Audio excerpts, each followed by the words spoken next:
ये कहानी भारतीय सिनेमा जगत के उस डिस्को किंग की है जिन्होंने न केवल भारत को थिरकना सिखाया बल्कि सोने के गहनों और अपनी मखमली आवाज से एक अलग पहचान बनाई।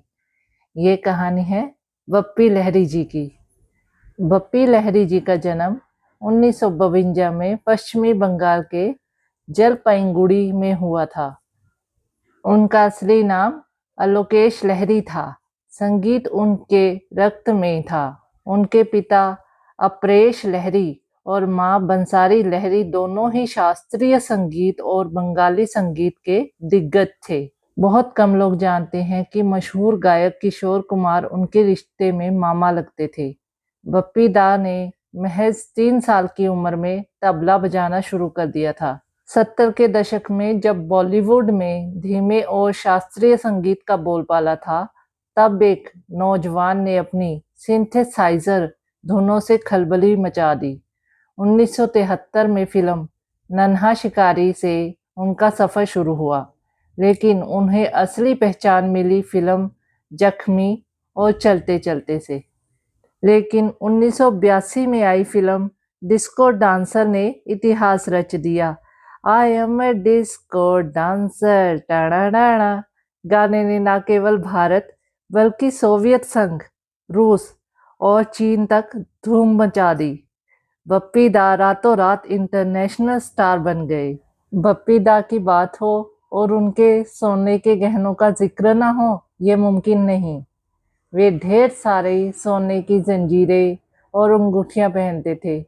उनके पीछे एक दिलचस्प कारण था।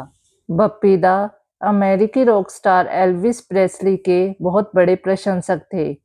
उन्होंने देखा कि एल्विस सोने के क्रॉस पहनते हैं।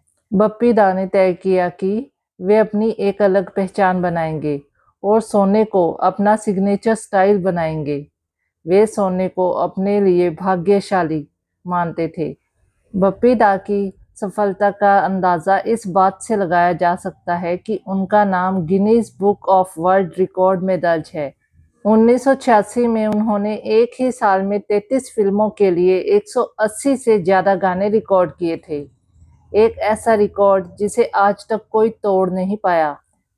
सिर्फ डिस्को ही नहीं, बप्पी दा ने दिल को छू लेने वाले बेहद भावुक गाने भी दिए। चलते चलते मेरे ये गीत याद रखना, कभी अलविदा ना कहना, और इंतहा हो गई इंतजार की, आई ना कुछ खबर मेरे यार की।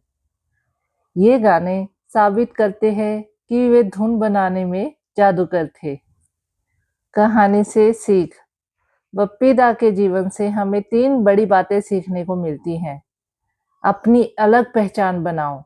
जिस दौर में सब एक जैसा संगीत बना रहे थे, बप्पी दा ने डिस्को लाकर अपनी एक अलग राह चुनी।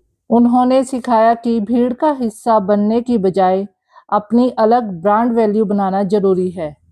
आलोचना से ना डरें। शुरुआत में कई लोगों ने उनके संगीत को बहुत शोर शराबे वाला कहा और उनके सोने पहनने का मजाक भी उड़ाया, लेकिन उन्होंने अपना कभी अंदाज नहीं बदला और अंत में दुनिया ने उन्हें उसी रूप में अपनाया। निष्कर्ष, बप्पी दा आज हमारे बीच नहीं है, लेकिन उनकी जिम्मी जिम्मी और याद आ रहा है जैसी धुनें आज भी हर शादी और पार्टी की जान है। वे एक ऐसे कलाकार थे जिन्होंने संगीत को केवल सुनाया नहीं, बल्कि उसे महसूस करना और उस पर झूमना सिखाया।